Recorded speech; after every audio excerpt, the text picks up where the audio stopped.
क्रांतिकारी जय लवजी सगळ्यांना, सप्रेम जय भीम, जय अण्णा, जय शिवराय.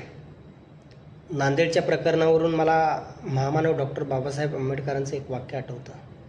ते असे म्हणाले होते की ह्या देशातील लोक बाहेरच्या देशात जाऊ शकतात, तिथे राहू शकतात, पण जेव्हा ही लोक देश सोडतात, बाहेरच्या देशात जातात, मात्र त्यांच्या डोक्यात जातीय द्वेषाचा किडा ते सोबत घेऊन जात आहेत. हा जातीय द्वेषाचा किडा ह्या देशातील लोकांच्या डोक्यातून कधी जाणार नाही, भलं ते कुठेही जाऊ तरी जाणार नाही. आणि खऱ्या अर्थाने त्यांचं हे जे काही वाक्य आहे ते खरं होताना दिसते. रोज अशा नवनवीन घटना आपल्याला बघायला मिळत आहेत.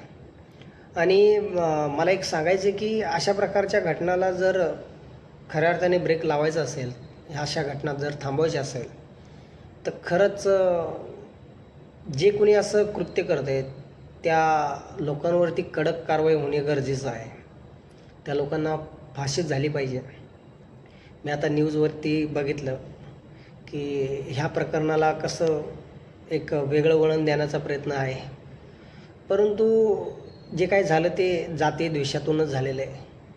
मला तरी प्रामाणिकपणे सांगायचं आहे की आपल्या भावाला न्याय मिळाला पाहिजे. जे कोणी आरोपी त्यांना फाशी झालीच पाहिजे. क्रांतिकारी जय लवजी, जय भीम, जय अण्णा, जय शिवराय.